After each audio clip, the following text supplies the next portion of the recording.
Alam niyo po ba, sa New Zealand, isang content creator ang gumawa ng sarili niyang version ng Laro-Laro Pig at malalaman natin paano nila sinelebrate ang New Year's dyan sa New Zealand. Please welcome on board Fern De Gracia. Hi Fern! Hello po, magandang gabi po. Hello, magandang gabi dyan sa Hello, New Zealand. Papa Awel, magandang gabi po. Magandang gabi sa iyo dyan. Magandang hapon dito sa Pilipinas. Magandang Yes umaga po. sa ibang panig ng mundo na nanonood ngayon. Saan ka sa New Zealand? Nakarating na ka sa Auckland. Ako po ay taga Dunedin po. Parang kami yung Mindanao ng New Zealand. Oh, meron naman Yan akong po. napuntahan dyan. Tinawid namin ng ferry. Mga bahay bakasyonan dyan. Mga dyan, ferry, gano'n. Fairy godmother. Hindi naman fairy godmother. Fairy, super fairy. Parang ganyan. Gaano ka nakatagal dyan sa New Zealand? Anong pinagkakaabalaan mo dyan, Fern? Magsi 6 years na po. Nag-work po ako sa isang Filipino restaurant po dito as manager po. Wow, ikaw ang nagmamanage yan. Pero ang may-ari, matagal mo na rin kilala, Filipino, or nung dumating ka dyan, existing na yung restaurant. Huwag ka na magpaka-humble, ikaw yung may-ari. Hindi po.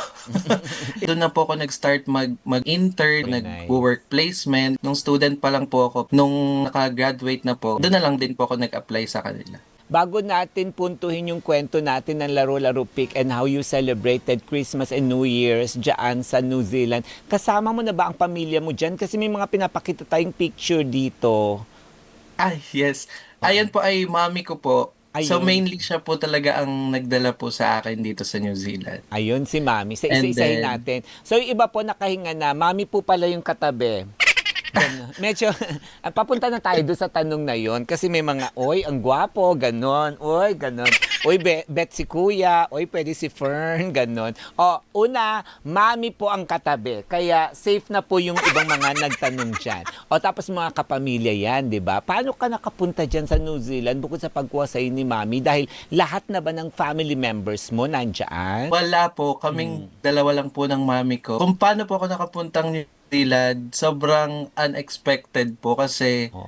magko-COVID na po siya. Oh. As in, kinabukasan na po, lockdown na siya. Oh. Tapos, last minute po nag-book yung mother ko ng flight papuntang New Zealand po since meron na po kasi akong visa nung nasa Pinas pa po ako dahil nilakad na po yun ng mami ko. Matagal na, kaso hindi pa ako punta. Ang nangyari lang po talaga, nangyari po si COVID, kaya po ako napapunta dito and ayun, ina-enjoy ko na po ngayon. Oo, tsaka good for you kasi nung pagkadating mo naman sa New Zealand, 0 case kayo kahit 'di ba? Ang Yes ganda po.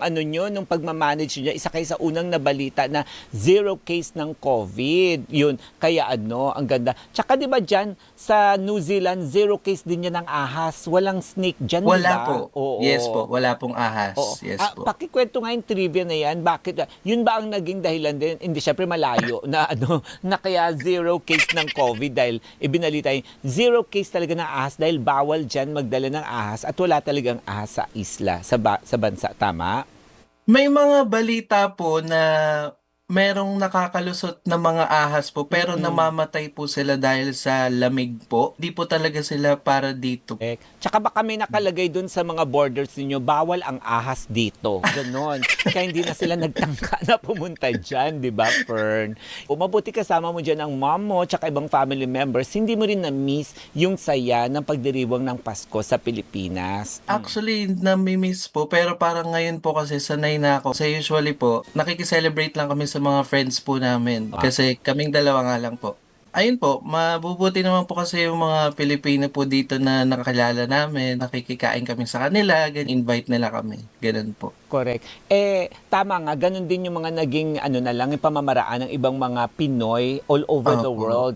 Hindi man nila ma-celebrate yung Christmas the way we celebrate it here in the Philippines. Gagawat iraraos talaga. Kailangan may salo-salo. Di ba ganyan? Bukod sa salo-salo, may pagkain, may pa-parlor games, may pa-videoke. Ganon, di ba? Opo. Yan naman So, ikaw, paano nyo sinelebrate yan? Kasi nagpalaro-laro pick ka pa dyan at meron ka pa talagang o kung todo AVP, meron ka pang din-download mo pa yata sa It's Showtime ito. Yan, ikwento mo, pinapakita natin paano ang version mo ng Laro-Laro Pick at bakit nag-viral yan.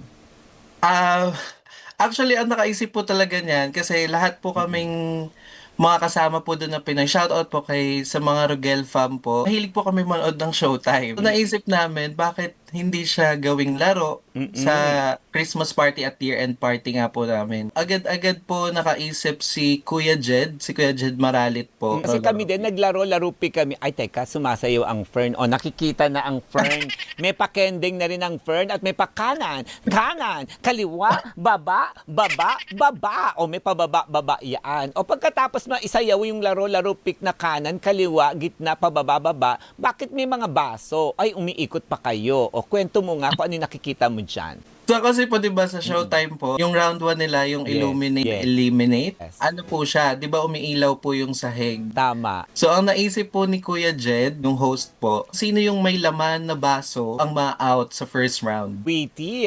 mapamaraan itong si Kuya Jed. Yan si Kuya Jed, Oh, yes. nakamaroon. O yun. O tapos, edi yun yung unang segment.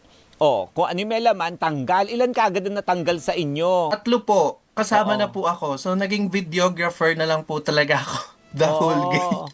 So, kasama ka sa natanggal. Opo. Sa tingin ko, planado yan ni Kuya Jed. Para Ay, baka nga po. may videographer. Kakontsaba niya yan eh. Di ba ganon?